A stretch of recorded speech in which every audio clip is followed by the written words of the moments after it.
Hello, everyone. Green Lantern here, and welcome to my secondary channel, Green Lantern Talks About. This channel is where I will come to talk about, well, almost anything that strikes my fancy.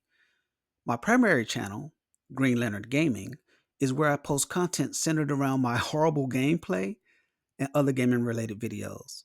I'll put a link to that channel here and in the description below in case that is something you may be interested in seeing. This debut feels inspired, especially considering the source. A long since canceled, way before its time, HBO original series Carnivale. When Carnivale premiered, it was the most watched HBO original series debut at the time. The show debuted in 2003. Well, how long ago was that? Well, the battles to be on someone's top 8 started because of MySpace, a little company that was going to revolutionize the automotive industry was launched that year. It was called Tesla.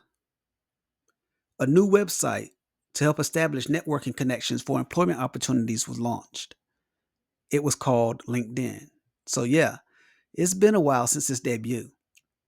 But what I want to talk about today is what I consider to be probably the saddest, most gut wrenching moment in the series.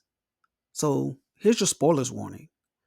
If you have not watched the series, at the time of this recording, it is available on HBO Max streaming services, and I think physical media copies are still available for purchase. The series takes place in the mid 1930s. Not only is the US in the middle of the Great Depression, where nearly 25% of the country was without a job, it's also during the Dust Bowl, a time when sandstorms and diseases were running rampant across the Great Plains.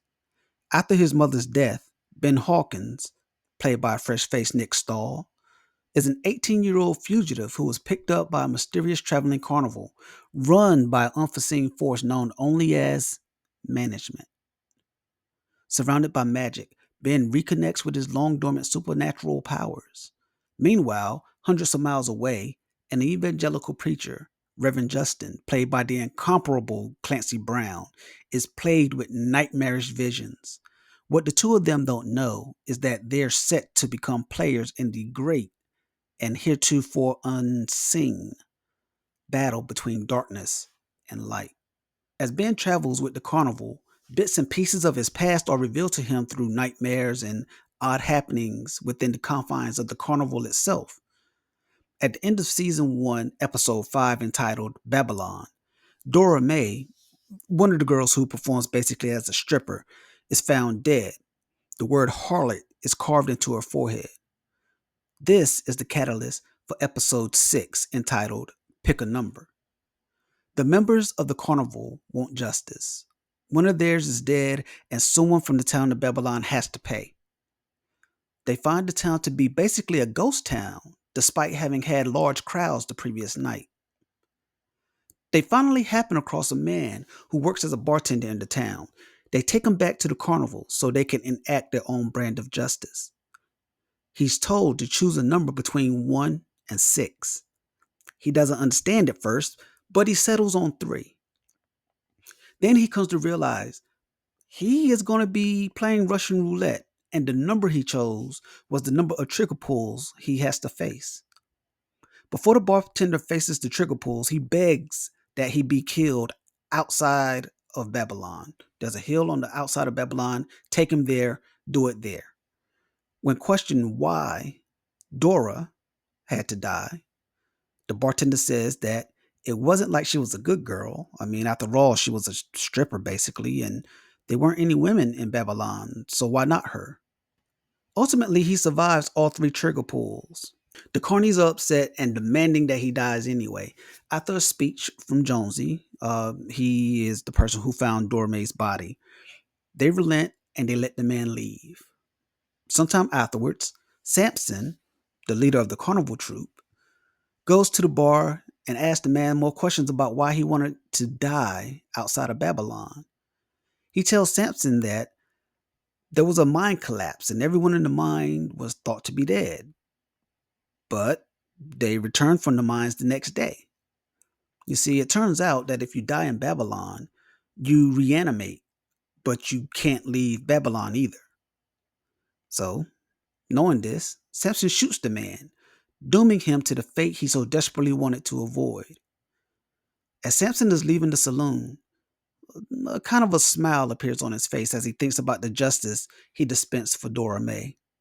His eyes glance over towards a window, and there he sees Dora May staring blankly in his direction. Samson seems relieved to have at least seen Dora May one last time before a pair of male arms reach from behind Dora May, pulling her away from the window. Samson's fleeting moment of relief is wiped away when he realizes Dora May is doomed to an eternity of being used sexually for all of the undead men in Babylon. And that is the most gut wrenching, saddest part of possibly the entire series.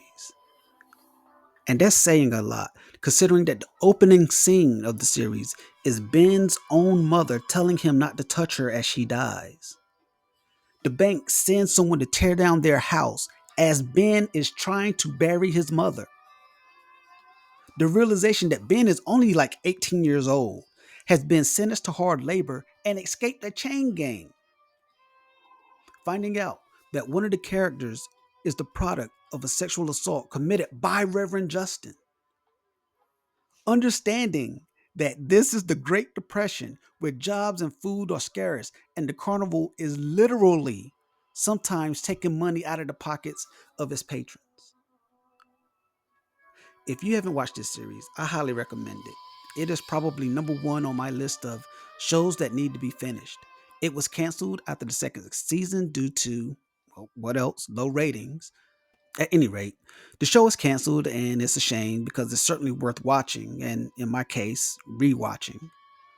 If you made it this far into the video, thank you for watching. If you like this content, please consider subscribing and turning on notifications to be alerted the next time I want to just talk about something. As always, I'm Green Lantern, and you're awesome.